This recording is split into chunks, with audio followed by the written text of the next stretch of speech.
नमस्कार दोस्तों, स्वागत है आप लोगों का पर्यावरण के चौथे भाग में। अभी तक हम लोगों ने तीन भाग पढ़े हुए हैं और जितना भी पढ़ा था चौथे भाग में उससे संबंधित जितने भी प्रश्न 2011, 13, 14 और 16 टीटी में आए थे वो सब हम लोगों ने विस्तार पूर्वक हल किए थे।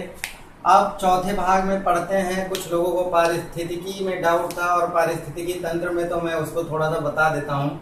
पारिस्थितिकी या इकोलॉजी एक तरह का विज्ञान है। इसमें परिवेश का अध्ययन किया जाता है और परिवेश के अध्ययन का मतलब है कि जीव किस तरह से अपने घर में रहता है, भोजन कैसे प्राप्त करता है, जीवित रहने के लिए किस पर निर्भर होते हैं, किस प्रकार के क्रियाकलाप करते हैं, इन सब चीजों का अध्ययन किया जाता है। तो ये पारिस्थितिकी है और इसको हमने बताया भी था कि इस शब्द का प्रयोग अर्नेस्ट हैकल ने किया था।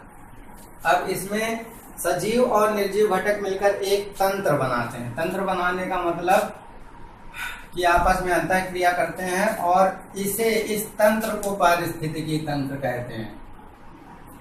और इसकी खोज पारिस्थितिकी तंत्र का प्रयोग सर्वप्रथम एजी टांसले ने किया था। ये भी हमने पिछले भागों में आपको बताया था।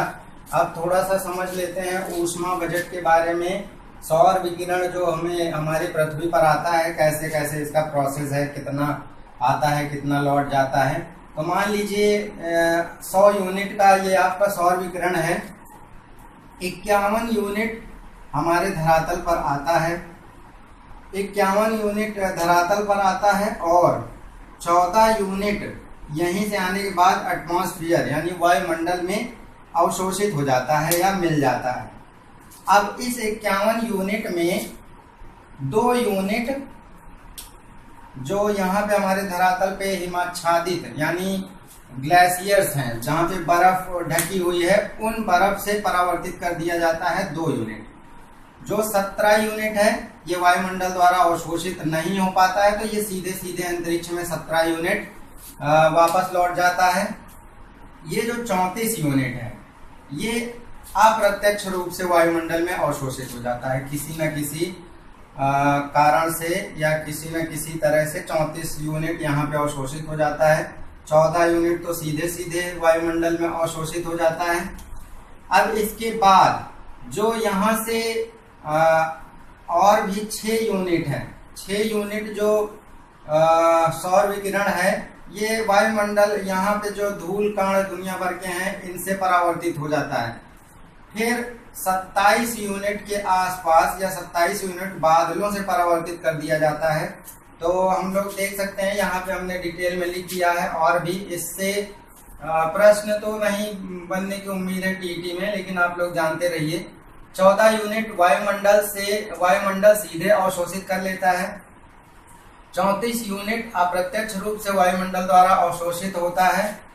6 यूनिट धूल कणों द्वारा परावर्तित कर दिया जाता है, वापस अंतरिक्ष में भेज दिया जाता है। 27 यूनिट बादलों द्वारा परावर्तित कर दिया जाता है। 2 यूनिट हिमाच्छादित धरातल द्वारा यानी ग्लेशियर्स जो बर्फ जमी है पर्वतों पे, उनसे 2 यूनिट परावर्तित किया जाता है। 17 यूनिट को वायुमंडल अवशोषित नहीं कर पाता, इसलिए वह सीधे अंतरिक्ष में परावर्तित हो जाता है। अब मेन जो हम लोगों को आज से पढ़ना है टॉपिक, वो जैव विविधता का चैप्टर है। इस शब्द का प्रयोग सर्वप्रथम W.G. रोजेन द्वारा किया गया था। जैव विविधता शब्द का प्रयोग सर्वप्रथम W.G. रोजेन द्वारा किया गया था।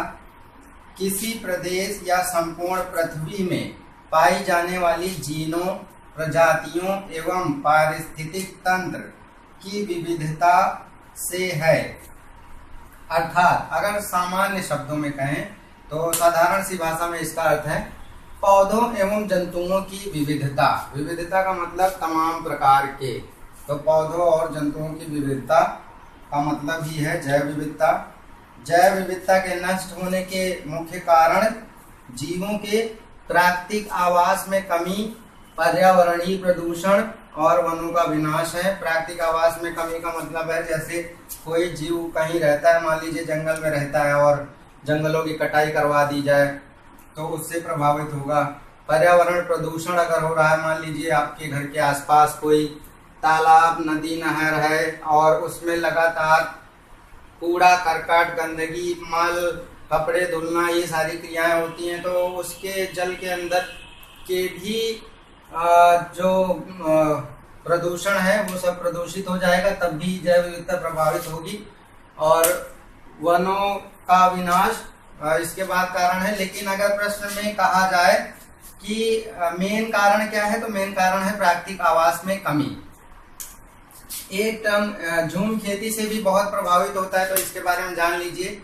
झूम खेती पूर्वोत्तर के राज्यों में जो आपके पूर्वी राज्य हैं, जैसे मान लीजिए नागालैंड, मणिपुर, अरुणाचल प्रदेश, इन क्षेत्रों में जहां पहाड़ी क्षेत्र हैं, वहां पे क्या होता है, लोग एक जगह के सारे पेड़ काट कर 1.5-2 साल वहां पे खेती करते हैं, फिर वहां पे आग वाग लगा के अपना दूसरी जगह पे चले जाते हैं, फिर वहां के सारे पेड़ काट के और वहां पे खेती करते हैं। इस तरह से एक जगह से दूसरी जगह, दूसरी जगह से तीसरी जगह वो अपना 1.5-2 साल तो खेती कर लेते हैं, लेकिन पेड़ पौधे सब दुनिया भर के नाश हो जाते हैं या नुकसान हो जाता है, तो उससे भी जैव विविधता पे प्रभाव काफी पड़ता है। तो आज के लिए इतना ही, फिर अगले भाग में मिलते हैं जल्दी। Thank you.